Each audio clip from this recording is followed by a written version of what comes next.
कक्षा 6 पार्ट 3 आगे पढ़ेंगे हम। श्यामा दौड़कर टोकरी उठा लाई। केशव ने उसके सुराख में थोड़ा सा कागज ठूंस दिया और तब टोकरी को एक टहनी से निकाल कर बोला, देख ऐसे ही घोंसलों पर उसकी आड़ कर दूँगा, तब कैसे धूप चाहिए। श्यामा ने दिल में सोचा, भैया कितना चालाक है। गर्मी के दिन थे, बाबूजी दफ्तर गए हुए थे, अम्मा दोनों बच्चों को कमरे में सुलाकर खुद सो गई थी, लेकिन बच्चों की आंखों में आज नींद कहाँ। अम्मा जी को बहलाने के लिए दोनों दम रोक के आंखें बंद की मौके का इंतज़ार कर रहे थे। जो ही मालूम हुआ कि अम्मा जी अच्छी तरह से सो गई, दोनों चुपके से उठे और बहुत धीरे से दरवाजे को फटकने खोलकर बाहर निकले। अंडों की हिफाजत की तैयारी होने लगी। केशव कमरे में एक स्टूल उठा लाया, लेकिन जब उससे काम न चला तो नहाने की चौकी लाकर स्टूल के नीचे रखी और डरते डरते स्टूल पर चढ़ गई। श्यामा दोनों हाथों से स्टूल पकड़े हुए थी। स्टूल चारों टांगे बराबर न होने के कारण जिस तरह ज़्यादा दबाव पाता था, जरा सा हिल जाता था।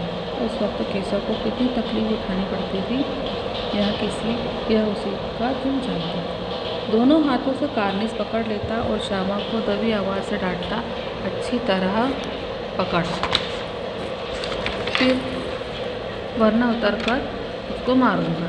मगर बेचारी श्यामा का दिल तो ऊपर कार्निस पर बार बार उसका ध्यान उधर चला जाता और हाथ ढीले पड़ जाते। केशव ने जो ही कार्निस पर हाथ रखा, दोनों चिड़िया उड़ गई। केशव ने देखा कार्निस पर थोड़े तिनके बिछे हुए हैं और उन पर 3 अंडे पड़े हैं। जैसे घोंसले उसने पेड़ों से पर देखे थे, वैसा कोई घोंसला नहीं है। श्यामा ने नीचे से पूछा, भैया के बच्चे कैसे हैं भैया। केशव ने 3 अंडे हैं, अभी बच्चे नहीं निकले। श्यामा, ज़रा हमें दिखा दो भैया कितने बड़े हैं। श्यामा, दिखा दूंगा, पहले ज़रा चिथड़े लेगा नीचे बिछा दूँ, सारे अंडे तिनकों पर पड़े। श्यामा दौड़कर अपनी पुरानी धोती फाड़कर एक टुकड़ा लाई। केशव ने झुककर कपड़ा ले लिया, उसकी कई तह करके उसके एक गद्दी बनाई और उसके तिनकों पर बिछाकर तीनों अंडे धोने उस पर रख दिए।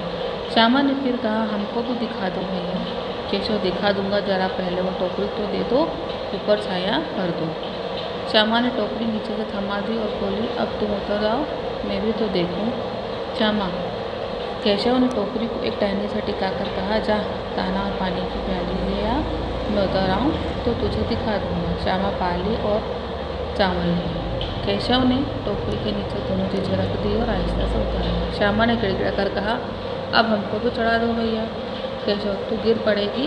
श्यामा, न गिरूंगी भैया, तुम नीचे से पकड़ लेंगे।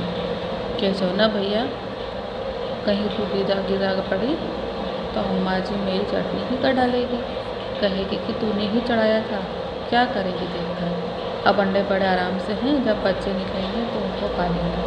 दोनों चिड़िया बार बार कार्निस पर आती थी और बगैर बैठे ही उड़ जाती थी। केशव ने सोचा, हम लोगों के डर से नहीं बैठती। स्टूल उठाकर कमरे में रखा, चौकी जहाँ की थी वहाँ रख दी। श्यामा ने आंखों में आंसू भरकर कहा, तुमने मुझे नहीं दिखाया, मैं अम्मा जी सिखा दूँगी। केशव, अम्मा जी से कहेगी तो बहुत मारूंगा, कह देता हूँ। श्यामा, तो तुमने मुझे दिखाया क्यों नहीं। केशव, और गिर पड़ती तो 4 सर न हो जाते। श्यामा, हो जाते तो हो जाते।